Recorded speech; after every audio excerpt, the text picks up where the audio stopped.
Hi everyone! Ito na nga, sinundo na ako ni Abby.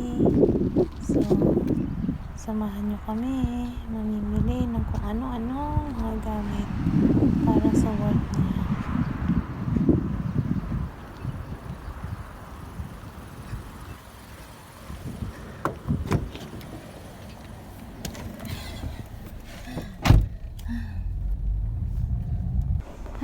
First destination namin sa Hawali.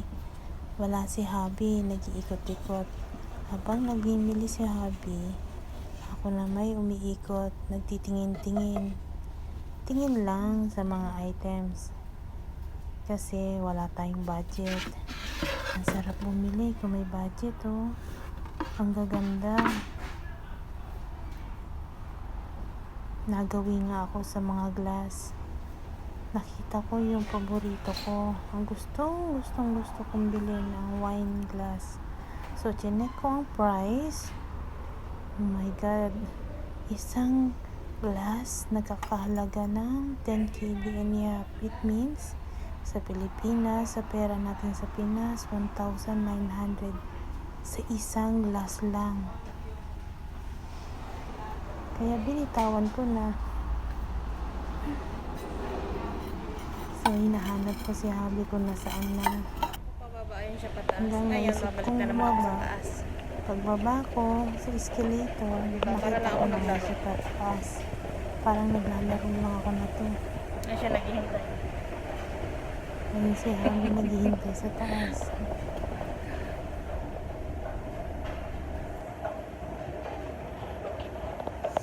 Nice.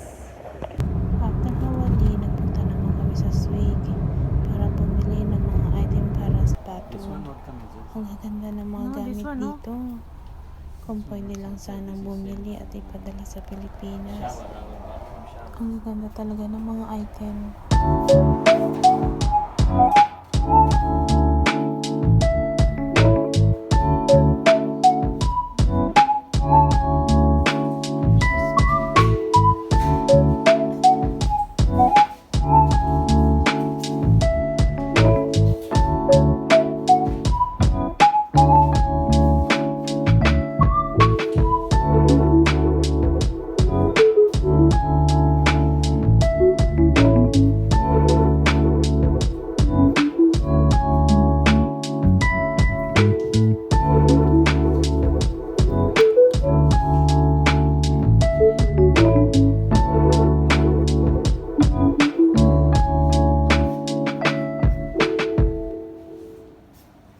Habang namimili si Habi, kinuhanan ko ng video ng mga items.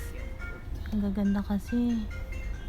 Pinuntahan ko rin ang iba-ibang shop sa labas. So, ang daming pwedeng bilhin dito kung may budget ka lang.